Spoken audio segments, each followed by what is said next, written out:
রূপগঞ্জে city গ্রুপের বিরুদ্ধে জমি দখলের বিস্তর অভিযোগ, অসহায় ভুক্তভোগীরা।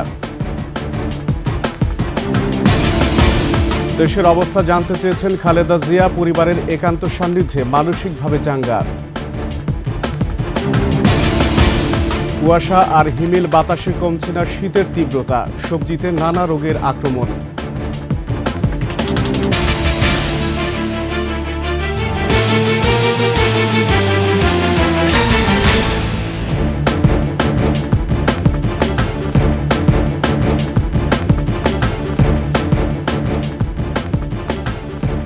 শুনছিলেন সংবাদ শিরোনাম। আমন্ত্রণ ২১ সংবাদে, সাথে আছি আমি আকবর হোসেন সুমন।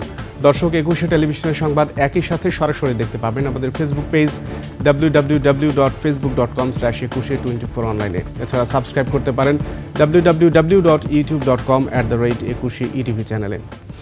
এছাড়াও সংবাদে আরও থাকছে: স্থানান্তর হচ্ছে ইরানের রাজধানী তেহরান, কৌশলগত সুবিধার কথা ভেবেই সিদ্ধান্ত, বলছে সরকার।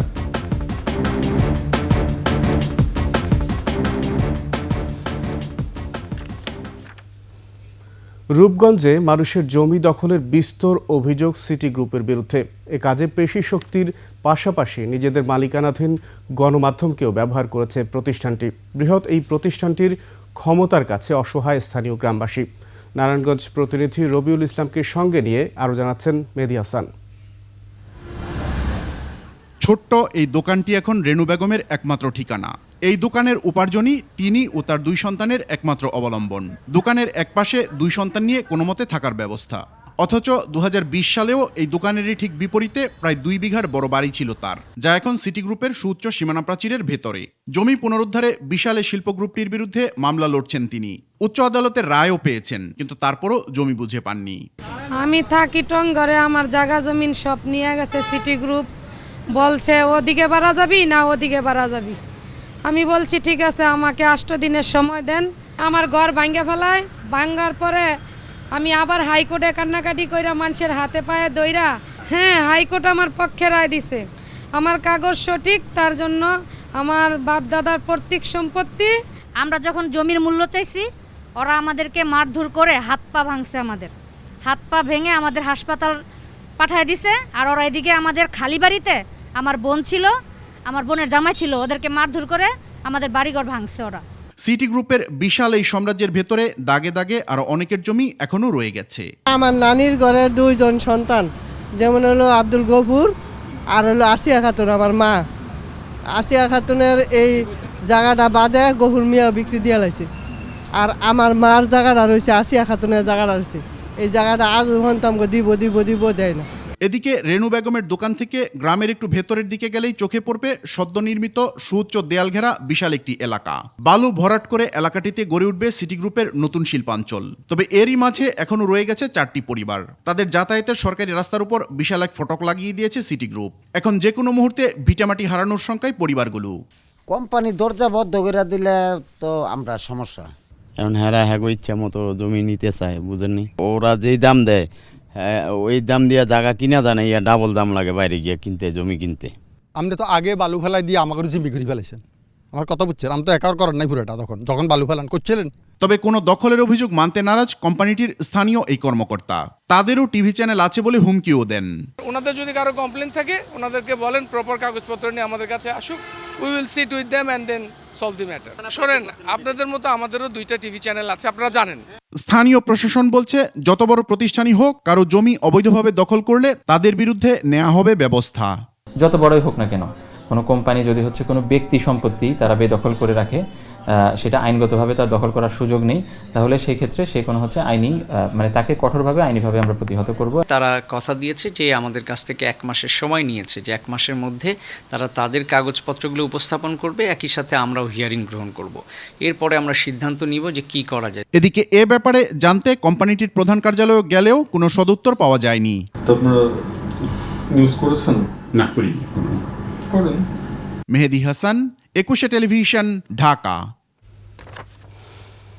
দেশের অবস্থা জানতে চেয়েছেন বিএনপির চেয়ারপারসন বেগম খালেদা জিয়া।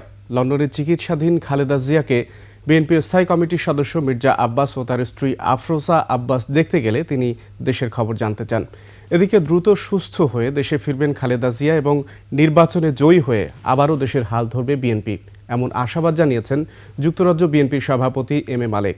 লন্ডন থেকে শাহেদ শফিকের পাঠানো তথ্য ভিডিও চিত্রে সুমাইয়া খানের রিপোর্ট। উন্নত চিকিৎসার জন্য যুক্তরাজ্যের লন্ডন ক্লিনিকে ভর্তি সাবেক প্রধানমন্ত্রী ও বিএনপি চেয়ারপারসন বেগম খালেদা জিয়াকে দেখতে যান দলটির স্থায়ী কমিটির সদস্য মির্জা আব্বাস ও তার স্ত্রী জাতীয়তাবাদী মহিলা দলের সভাপতি আফরোজা আব্বাস। এ সময় বিএনপি চেয়ারপারসন দেশের বর্তমান অবস্থা সম্পর্কে জানতে চান বলে জানান মির্জা আব্বাস। দেশের বর্তমান অবস্থা কি আছে এটা তো মাত্র আমি 2 দিন আগে আসছি, এখন এর মধ্যে খুব একটা পরিবর্তন হয় নাই। দেশে একটা নির্বাচনী কথাবার্তা হচ্ছে, তাছাড়া আমরাও চাই না ওনাকে রাজনৈতিক কথাবার্তা বলে কোনো বিব্রত করতে। মহিলা দলের সভাপতি আফরোজা আব্বাস জানান খালেদা জিয়ার স্বাস্থ্যের আরও কিছু পরীক্ষা হবে, তবে তিনি আগে চেয়ে সুস্থ। খুব তাড়াতাড়ি সুস্থ হয়ে দেশে ফিরবেন তিনি। পরিবারের সবার সাথে আছেন, এখন আরো ভালো আছেন ইনশাআল্লাহ। আমরা আশা করছি উনি অচিরেই অনেক সুস্থ হয়ে যাবেন এবং আমাদের দেশে আবার ফিরে আসবেন, ওনার দেশে, এবং এসে দেশের জনগণের হাল ধরবেন। এদিকে নির্বাচনে জয়ী হয়ে দেশের হাল ধরবেন বেগম খালেদা জিয়া, এমন আশাবাদ ব্যক্ত করেন যুক্তরাজ্যের বিএনপি সভাপতি। যে আমাদের নেত্রী ফিরে যাবেন এবং আগামীতে বিএনপি সরকার গঠন করবে। সুমাইয়া খান, 21 টেলিভিশন। এদিকে বিএনপি চেয়ারপারসন বেগম খালেদা জিয়ার পরিচর্যা করছেন পরিবারের সদস্যরা। খালেদা জিয়ার স্বাস্থ্যের আরও কিছু পরীক্ষা সোমবার হতে পারে বলে জানিয়েছেন খালেদা জিয়ার ব্যক্তিগত চিকিৎসক AZM জাহিদ হোসেন। লন্ডন থেকে শাহেদ শফিকের পাঠানো তথ্য চিত্রে সোহেল সামির রিপোর্ট। লন্ডন ক্লিনিকে চিকিৎসা চলছে বিএনপি চেয়ারপারসন বেগম খালেদা জিয়ার। শনিবারও মাকে দেখতে যান বিএনপির ভাইস চেয়ারম্যান তারেক রহমান, খোঁজখবর নেন তার শারীরিক অবস্থার।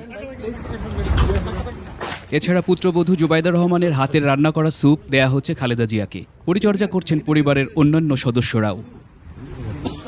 চিকিৎসকেরা খালেদা জিয়ার স্বাস্থ্যের আরও কিছু পরীক্ষার পরামর্শ দিয়েছেন। সোমবার সেসব পরীক্ষা করা হবে বলে জানিয়েছেন তার ব্যক্তিগত চিকিৎসক ডাক্তার জাহিদ হোসেন। দীর্ঘদিন পরে তাদের যে ফ্যামিলির অর্থাৎ মানসিকভাবে ম্যাডামকে একটু সুস্থ থাকার যে পরিবেশ, সে অবস্থাটা সৃষ্টি হয়েছে, যেন সেজন্যই মানসিকভাবে কিন্তু উনি অনেক, আলহামদুলিল্লাহ, আল্লাহর কাছে শুকরিয়া, উনি অনেকটাই আগের চেয়ে বেশি, বাংলাদেশে যে অবস্থায় ছিলেন তার চেয়ে বেশি অনেকটা সুস্থ আছেন এবং উৎফুল্ল আছেন। দেশবাসীর কাছে তার সুস্থতার জন্য দোয়া চেয়েছেন ডাক্তার জাহিদ। নিয়মতান্ত্রিকভাবে তার চিকিৎসা চলছে, যুক্তরাজ্যের বাইরে যাওয়ার প্রয়োজন হলে তাও ভাবা হবে বলে জানান তিনি। তখন যে সময় যেরকম ব্যবস্থা নেওয়ার জন্য বলবে, ইনশাআল্লাহ আমরা সেই অনুযায়ী সেই ব্যবস্থা এই দেশেই হোক আর বাইরে কোথাও যেতে হলেও সেটা আমাদের ব্যবস্থা নিতে হবে।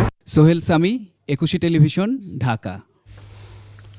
কুয়াশা আর হিমেল বাতাসে কমছে না শীতের তীব্রতা। বেশিরভাগ জেলায় তাপমাত্রা এখনও অবস্থান করছে 10 ডিগ্রির ঘরে। কোথাও কোথাও দেখা দিয়েছে সবজির রোগবালাই, ফলে ক্ষতির মুখে পড়েছেন চাষিরা। তবে সবচেয়ে বেশি দুর্ভোগে নিম্ন আয়ের মানুষ। প্রতিনিধিদের তথ্যচিত্রে ডেস্ক রিপোর্ট।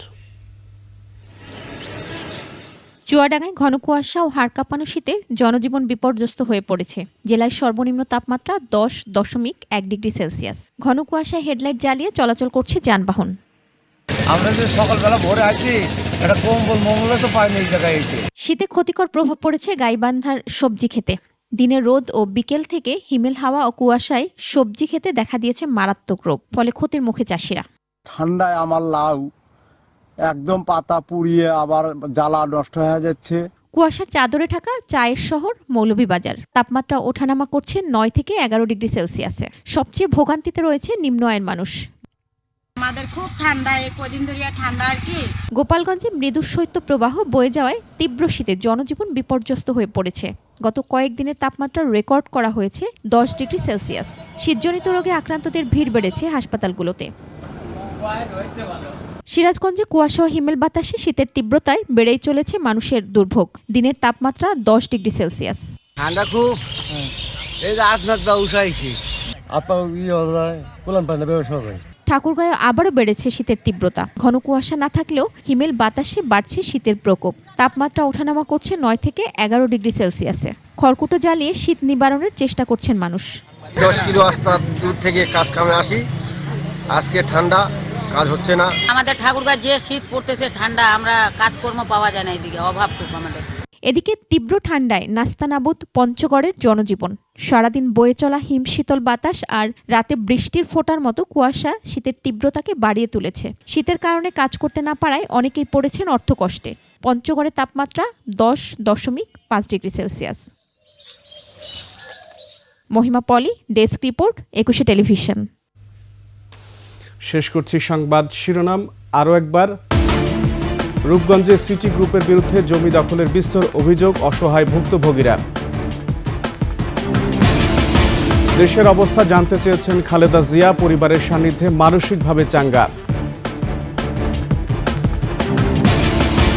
কুয়াশা আর হিমেল বাতাসে কমছে না শীতের তীব্রতা, সবজিতে নানা রোগের আক্রমণ।